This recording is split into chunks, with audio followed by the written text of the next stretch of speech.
Hi, this is Dr. Kimberley Linert, and you're listening to Incredible Life Creator Podcast. My guest today is Carl Loop.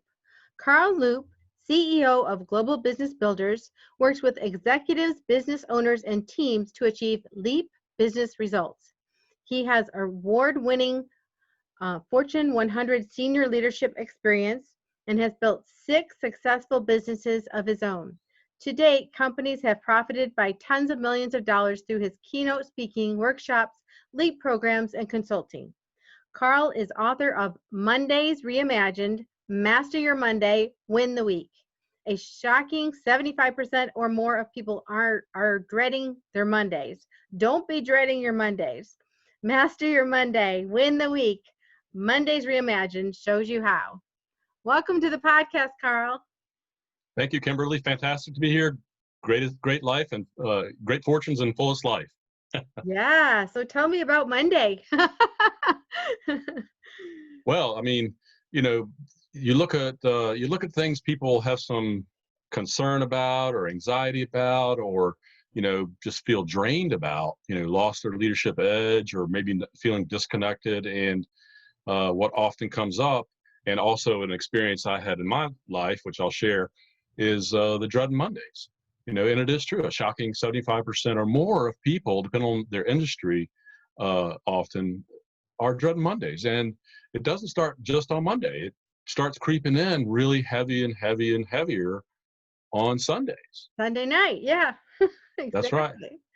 So why don't you start out by telling people who you are, where you grew up, how you started out, how you got to, being a crusader for Mondays. Absolutely. Thank you. Well, I'm from Virginia, and went to several schools there, got some degrees, and started some businesses. I got family in Virginia from grandparents and back further. However, over 10 years ago, I moved down here to Houston, Texas, and I kind of want to go right toward my sort of vision and mission and my experience. I moved over 10 years ago down here to Texas, and I had 2 goals when I moved to Texas. This will describe or demonstrate how kind of disturbed and out of balance my life was. I had 2 goals.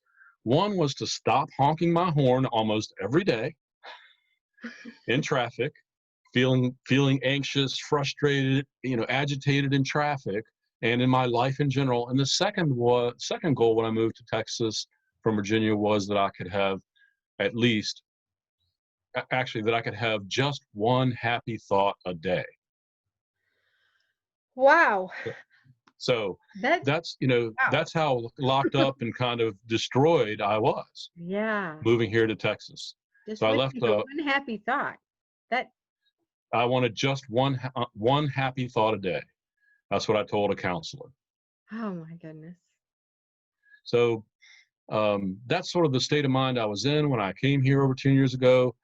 And, I had success in my life. I'd had degrees, I'd had businesses, and I know what it's like to be dreading Mondays. I spent over 20 years of my life sort of dreading Mondays.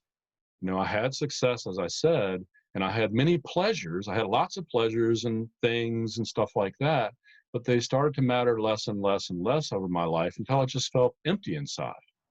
So, I was successful but miserable. And I was definitely dreading Mondays.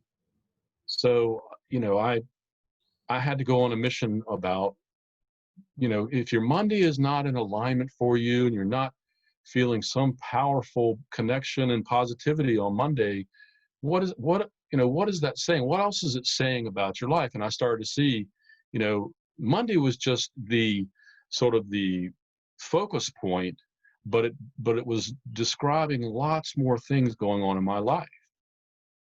As I said, so I moved here to Texas, and within 1 year, before things got better, they got horribly worse.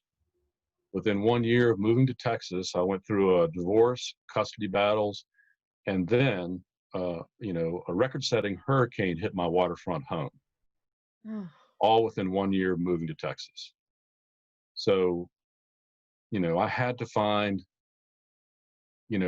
purpose in my life and fulfillment in my life. And that's something that I found out was missing, because I had been hijacked by thinking that success only meant one thing: how much money you have and your things. So, very transactional life. And I learned, and these are some of the awakenings I had, is that a transactional life, takes your life away. So I went on my journey after those problems I had, those breakdowns I had in my life. I started looking for purpose, meaning, and mission just so I could keep on living. I was just that flat and that, dead inside. Wow. So as you're going through this, Mondays meant to you going back to the grind. What did the Monday signify for you? Well, after I was going through the divorce, or while I was going through the divorce, and separation and all that, what Mondays meant to me is that Sunday evening I had to, turn my kids over, okay, and be without my children on an every other weekend kind of basis. And it was really hard. So Monday, I woke up Monday all alone, and at the time I didn't have a job. I was, part of the vision or the concept when we moved down here is that for a while I would be a stay-at-home dad. My wife at the time was going through medical school residency, so she was gone 80, 90, 100 hours a week. Anyways, so that's what Monday meant. The world, all the world came down on my shoulders on Monday morning. Wow. Hmm.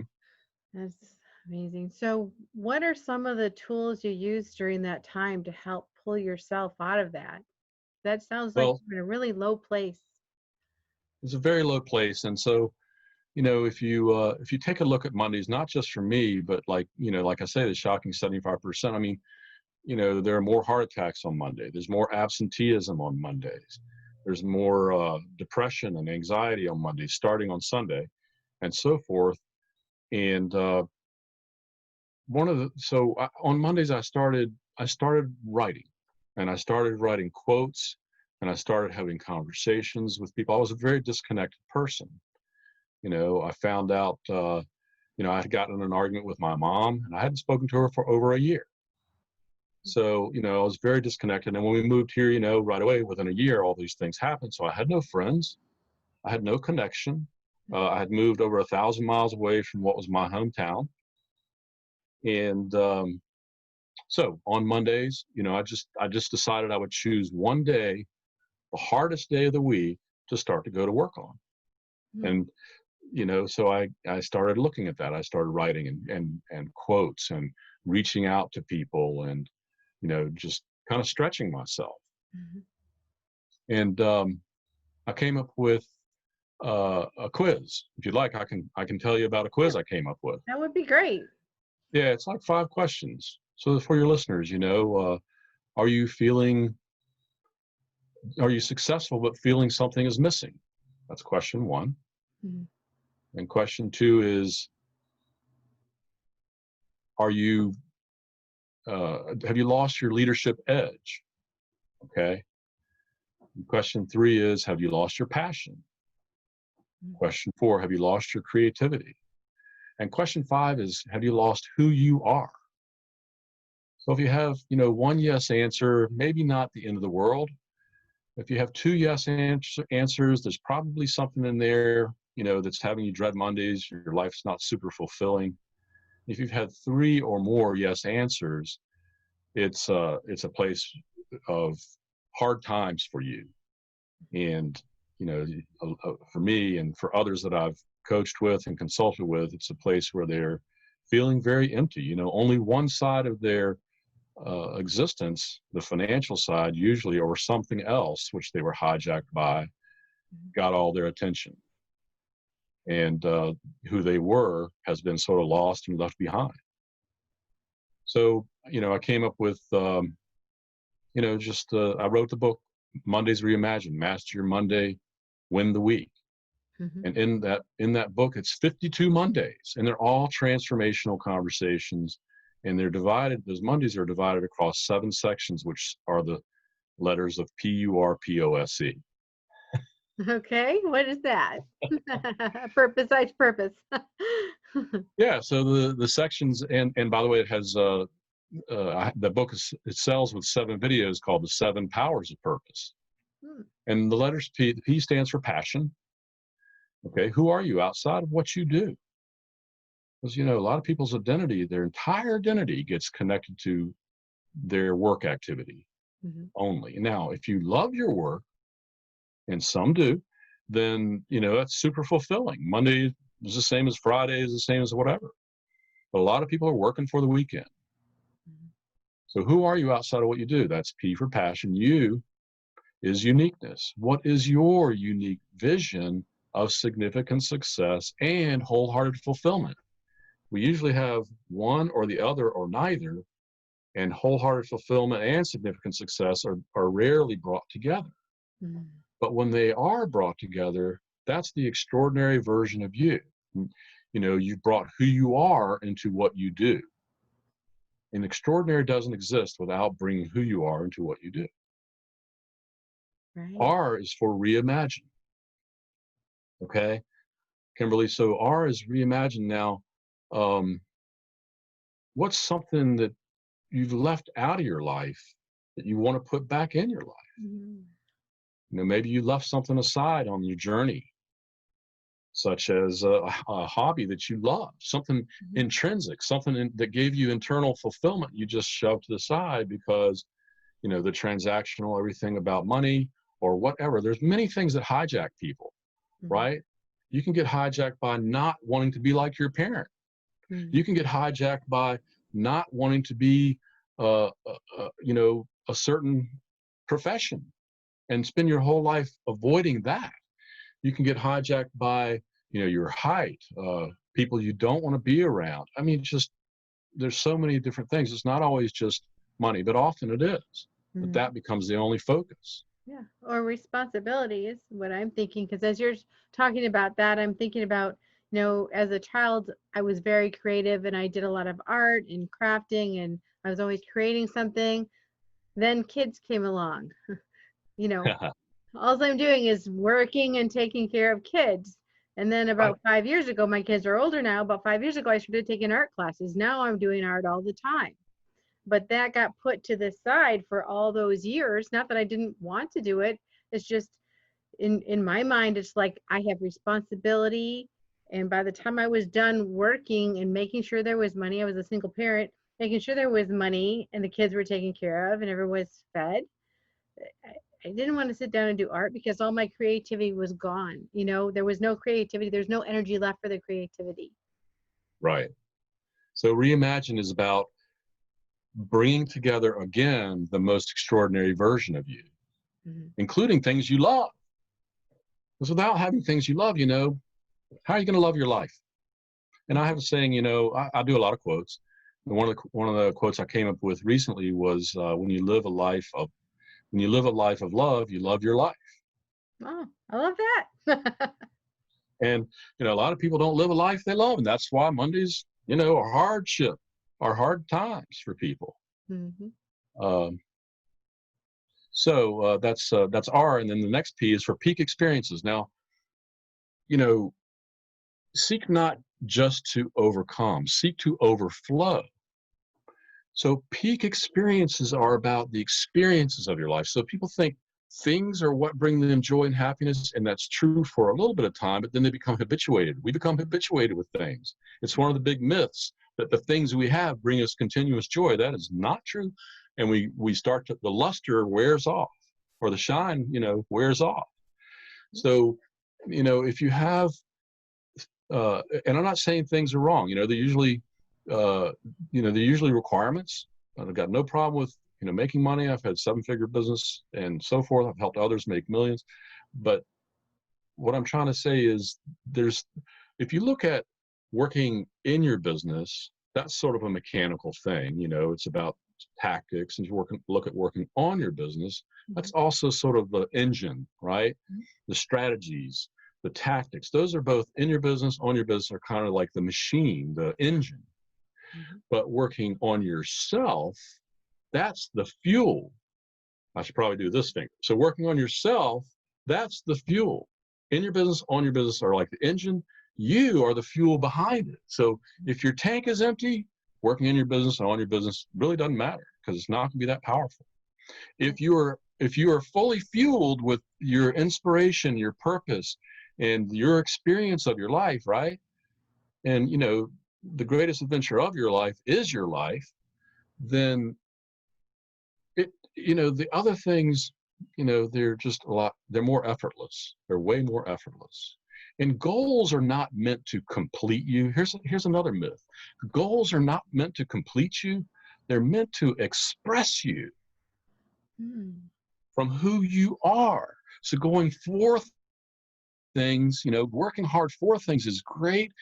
But if you can work from, instead of working for something, if you work from something, that's your fuel, your passion, your uniqueness, how you've brought things together in a unique way, and you're having these great experiences in your life, then, experiences are the thing you remember, Yes. Yes. peak experiences, some adventure you've been on, some travel you did, some, I remember when I don't remember this, but I remember being told that when I was 5 years old, I walked down the street and told a lady whose husband died how sorry I was her husband had passed. And that's like when I was 5 years old, and I don't remember that, but my family has told me that. I've also saved 6 people's lives. Okay. That's a peak experience, Yeah. on 3 different occasions. 4 were together in a boat that sank and they were stuck out in the cold waters. And it was November. Nobody was out there until I came along. And good thing I came along, because they were pretty bluish already from being out there hours and hours. And then another person got caught in the surf that I went out and pulled back in.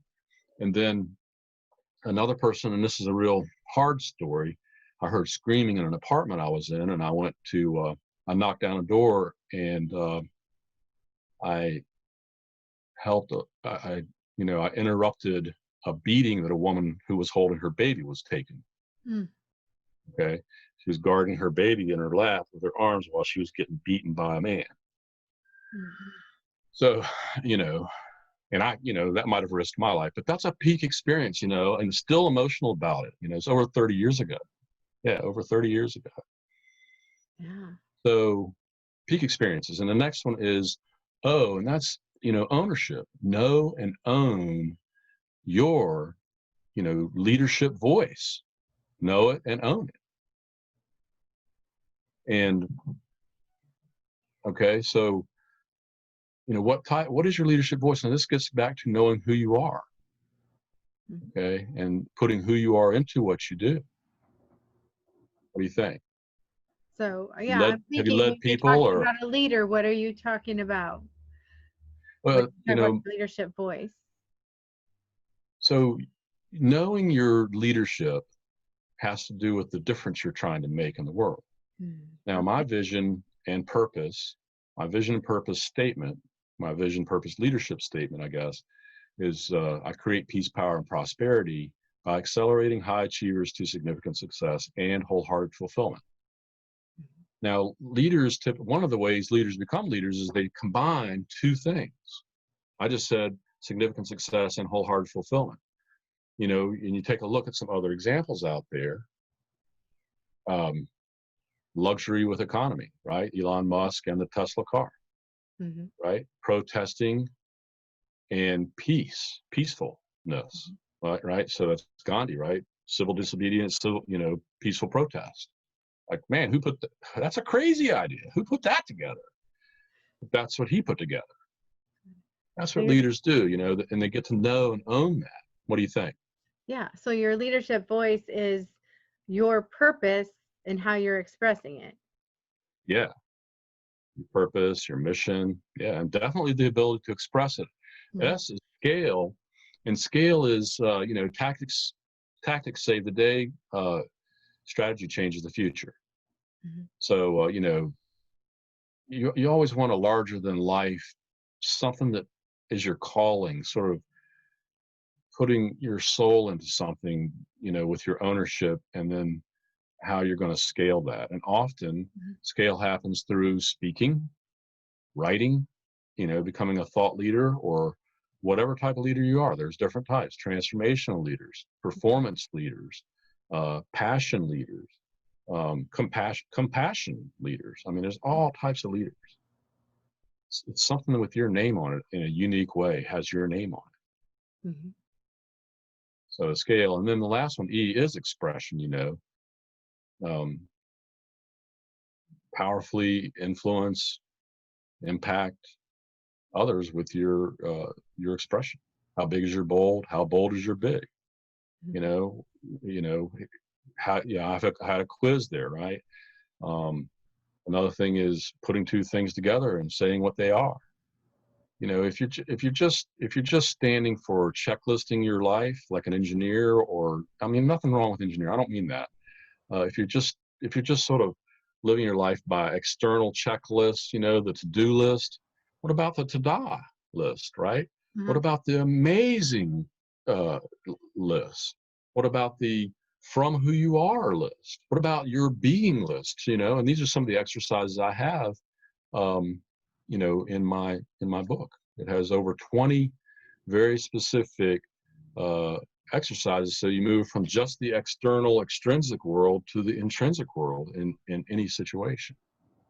Exactly. Yeah, I was just talking to someone that they were saying, even though you see things on the outside, everything is generated, everything is created on internal, from internal, and then it is expressed external. Right. So here's a BLT sandwich. Okay, B is break away. How do you break away? Well, recognize how you're hijacked, right? There's something gnawing you if there's something gnawing you every day, recognize it. Don't resist it. Look at it, observe it, illuminate it, examine it. Mm-hmm. And, learn to break away from it. Say no to the no is a tool. Mm-hmm. Whatever's like me honking the horn. I can honk my horn. I said no to the no to that. And participated in not participating mm-hmm. in it, okay? And that's the same thing like with endless debate about things that probably make no difference to the outcome of the thing being debated. I participated not participating in that because I'm not going to be hijacked. Mm-hmm. You can just recognize politics hijacks people, right? For instance, mm-hmm. We've talked about many things. And creating a positive focus. And here's 4 points. Can I give you 4 points for creating a positive focus? Yes. All right, outstanding. So it's 4 points. So one is stop doing. Can you imagine being more successful by stopping something, by, as Marshall Goldsmith said, by not doing something? By doing nothing, you could be more successful. So, like endless debating over something that's not going to be meaningful or make a difference. Being right all the time. Some people are going to have to be right. Why? What's it going to, if it's important to you and it really makes a difference and has meaning, then maybe that's right. But there's so many things that are debated, like, for instance, somebody getting in front of you in traffic, that there's a debate about that. I've only honked my horn 3 times since I've lived in Texas, over 10 years. Wow, great. Congratulations on that. I recognize how I was hijacked. Uh-huh. So that's one thing is, find something you can stop doing. Another point on being positive is, do something, but what's something you can do better? Here's something we can all do better. Acknowledge, appreciate, and celebrate ourselves, and especially others. What about that? Mm-hmm. Beautiful. It's something we so seldom do. Before I got on the call here, I tagged somebody in a Facebook post and said, I want to give a shout out to this man, and I put his name in. I want to get a shout out to this man, and there's no troubles you have that he can't make small. Uh-huh. I posted that out there. I don't know what his response is, but I'm sure he'll have one. Oh, I love that. Make it small. Yeah, that's a test of your life too, right? Mm-hmm. If you're making small things big, your life's probably not in balance. All these small things, really, really, like like I'm saying, endless debating, worrying about traffic, competing with somebody, comparing yourself with somebody, all these things hijack you, and you're making small things big. And the problem with that too is that when you make small things big, what gets shoved out of the way? The big things become small. Mm. So there's another perspective to consider. So do better. And the third thing on this positivity point is, do different. Right? So stop doing, do better, do different, and you do different. Maybe there's a transformation you can have. Maybe there's a different perspective. I had a guy, one of my clients, a very powerful executive. He was going from managing like 100 people to managing over 1,000 people on a new position he got. Well, part of why he hired me was to go in and to help him discuss and deliver his first speech of acceptance. That he wanted them to follow their leadership, or follow his leadership, and be inspired and motivated to work for him. Right. So here's what I said, and this is a perspective shift. He was all in his head worrying about his point of view. Right. So I said, look, instead of being inspiring to people, be inspired by people. Ah, yes. Beautiful. Changed his focus. So he did something different, and he started to have small meetings with smaller groups of people. He was going to be speaking to over 1,000 people. So he started having meetings with smaller groups, 10, 15 people, appreciating them and being inspired about their consciousness of quality and safety and what they contribute to the company. Made an entire huge difference. He called me after his speech, and it was like 9 o'clock at night. And he went on for an hour, just telling me how that was a peak experience for him. Oh, yeah. Yeah, I'm feeling it. It's getting a chill just thinking about it. So, my background is in brain and vision, because I'm a behavioral optometrist. And, one of the things that we teach is, one, to increase your intelligence and to make you more flexible, is novelty. So even if you always put your right leg in your jeans in the morning first, put your left leg in. If you always put your pants on first, put your shirt on first. Anything you do different. If you always use your right hand, use your left hand. Anything you do different actually changes your whole perspective and actually increases your intelligence and your flexibility. And it creates new pathways in your brain. The neuroplasticity. It creates, it stimulates greater thinking, greater collaboration, more flexibility, more resilience. I mean, it just goes on and on. It's a buffet of benefits. Yeah. Yeah. When So you I love challenge that when yourself. you were changing it, when you were talking about it, I thought this is something I would say to someone, okay, change your perspective. So I would have told him, sit out in the audience, you be in the audience, and put someone else up there, and what would you want to hear? Changing the perspective, it changes your whole thought process. Right. One experience I'll never forget is when I hired a speaking coach, and she took me out to a baseball field, and she sat in the stands while I went to the pitcher's mound, and she was teaching me projection and connection and delivery, and man, I'll never forget that. So we spent an hour out there, me screaming at the stands, really not screaming, but having to reach a distant audience. Oh, So what a great coach. yeah, it was a great experience. And again, a peak experience for me. I've had many, and those are what I generate for myself, and those are what I try to generate for others. My number one strength is creativity, and then followed by curiosity, and then followed by lifelong learning, and then spirituality. So those are my top 4 strengths, and I know that, and it's important to know that, because to have peak experiences, to have flow, like the psychologist talks about it, whose name I can't pronounce, to have flow, you have to have pleasures, but that's usually superficial, something that absorbs you, so that you pretty much lose track of time, and then something that has meaning for you. And that's like, you've got to be working in your strengths for those things to happen. And many people don't know their strengths. So I have an assessment for that, and then how do we move you towards your strengths, even at the job you currently have? Like, here's one right away. Here's an example right away. Something you can do. When you're being positive, you become win oriented. Mm-hmm. Win instead of the problem is or the glass half full. You start looking for your wins. One win, and a Navy admiral talked about making your bed the first thing in the morning. Did you see that video? I don't know if I've seen it, but I've heard that if you make your bed in the morning, at least you've accomplished one thing. You've got your first win. Yes. Well, I have one. I've got one even before that. Get out of bed the moment you wake up before the dread gets inside your head. Get out of bed the moment you wake up before the dread hits your head. And that's your first win. And, again, positivity, doing something different. The fourth point under positivity is do bolder. And I said this earlier in our conversation, consider this. How big is your bold? How bold is your big? Yeah. Consider it. Do things bolder. Some days I go and open the door for 50 people at a mall or 100. Why not? And I've helped people change their tire, who's standing there with a baby. Call up somebody at midnight and that you're close to and tell them how much they mean to you.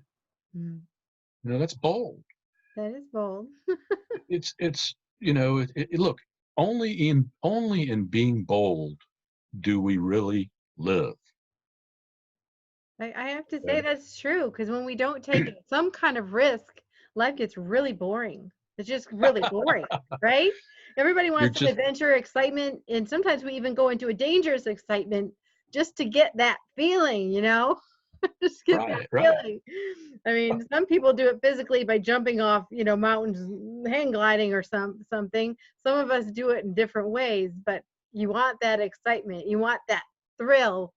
Maybe not every day, but at least every once in a while you want that exciting. Only in being bold do you really live? Do you feel alive? And that's not a lot. Like, those 5 questions I asked earlier.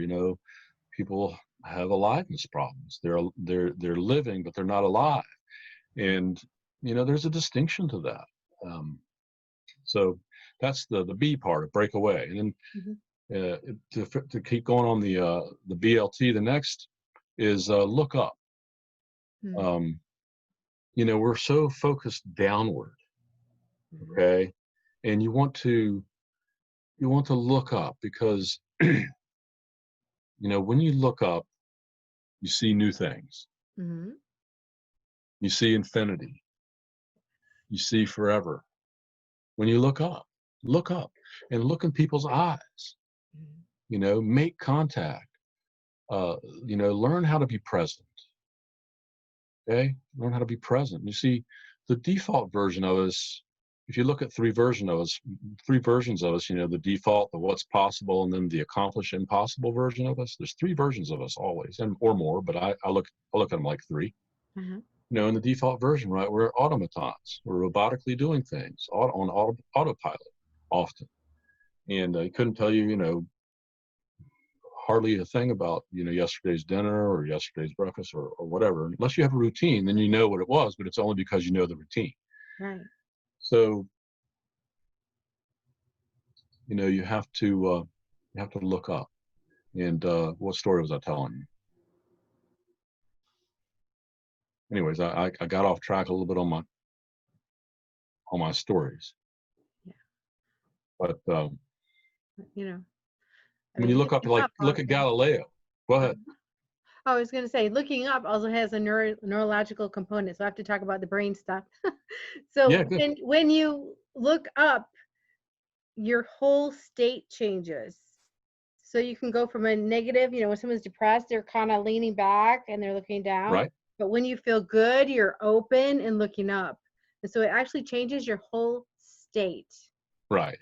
And another way to look at that, thank you for that. And also another way is, like, we tend to be mechanical, and as I said, automaton, and we're optimizing. We're constantly analytically optimizing, watching the minute, watching the clock, splitting time, making decisions, forever running an equation in our head to optimize something, right? And that's the protect brain, right?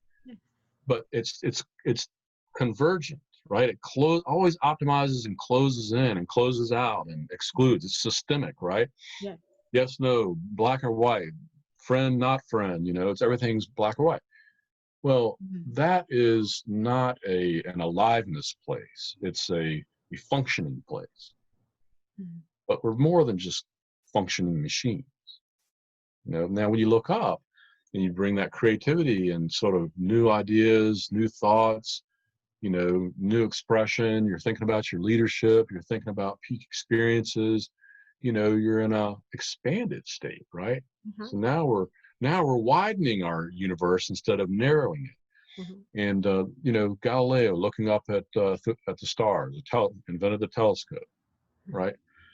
And just so many inventions, electricity, right? Benjamin Franklin looking up at the lightning, Mhm. you know, making some discoveries around electricity. Mhm. Looking up, where there's conversations now about going to Mars, and that's why. Mhm. It's instead of a look down and drill down, we want to look up and expand out Mhm. from the inside. I say the way to expansion is from the inside up. Yes. Yeah. Look up. And as you were describing that, you're putting your arms out kind of at an angle like a W. And as I looked at that, I was thinking, and in wonderment, like you're looking up in wonderment, wondering what the next thing you could do. You're wondering about the possibilities, and you're seeing the possibilities. Yes. So that's the L. So, break away, look up, take some care of yourself, breathe, right? 3 breaths, in, out twice as long as you take in, right? Start to master your Monday. Start to master your response. Start to master your mind. So like I said, there's the protect brain Mm-hmm. and the growth mind. So if you have a negative thought, and you know this, if you have a negative thought and something comes in and says, and starts looking at that, what is that negative thought? This thing here, that negative thought is just a replay. It's Mm-hmm. usually just a replay, right? Something you're conditioned in. But this thing that questions it, that's the gold right there. Questioning, curiosity. That's your free will. That's your growth mind saying no to that no to that negative. So how do you exercise that muscle more rather than the negative muscle conditioning? The analytical, overthinking, doubt yourself, kick yourself when you're down, doubt yourself when you're up kind of thing, Mm-hmm. concerned about the past, anxious about the future. That's the default. No, we want to build the muscle of this guy that just kind of knocks it away, makes it irrelevant, or makes it smaller. Mm-hmm. And how do you do That's that? our Just by asking questions? well. Asking That's the questions about it? So the next is T. Thank you for asking that. The next is T, right? T Uh-huh. stands for be at the top. So break away, look up, be at the top. What is the extraordinary version of you? When you're up at the top of who you are, the accomplish the impossible version of you, what does that look like? Can you bring that forth more? Here's a question you can ask yourself. What is something you accomplished? What is something you accomplished that you had thought was impossible? Mm-hmm. Yeah, and we all That's have the those. accomplish the impossible version of you. Uh-huh. Yes. We don't think about that every day, but we all have those times and those places and experiences. And, I moved overseas when I was 24. I went to live in France. Mhm. Okay. I built some of these businesses, that I knew nothing about. I started businesses I knew nothing about. I had an art gallery, a framing gallery. I had not a clue about it. I started, an IT consulting business, a headhunter and staffing business. I'd never done that in my life. I'd never been in HR in my life. And I started that business, which grew to 7 figures. And not all my businesses were screaming successes. Some of them were a little bit like nonprofit, Mhm. but I learned from them, right? And they were experiences of mine. I remember in my art gallery, a framing gallery, my kids used to come and play, you know, uh, in the shop there, and I used to take their artwork when they were 3, 5, 7, 8 years old and frame it and sell it, and they would get the money. How exciting. selling their artwork in a 2,400 square foot art gallery. Mhm. And, some of their work is also in my book, Mondays Reimagine, Master Your Monday, Win the Week. Mhm. So the T is be at the top. What is the greatest version of you? Where you're in touch with your purpose, where you know that you accomplished the impossible and you're reminding yourself of that. So that's some BLT. So hopefully that feeds some people's tank a little bit. Yeah, it really does open things up. So if people wanted to work with you, what kind of things are you offering for people? Are you working with people one-on-one or in groups? Well, the easiest thing right away to start with is my book for, half price right now, which includes 7 videos. It's on my website, carlloop.com. And, I definitely work with executives and established business owners. And I do workshops for people on their way up, so to speak, who want kind of a group rate uh, to be involved in. Hmm. Yeah. And, purpose. Hmm. The 7 Powers of Purpose is a program that I offer. There's pieces of it discussed in my book, all around PURPOSE. All right. And for you personally, what gives you the most joy and happiness in your life? Yeah.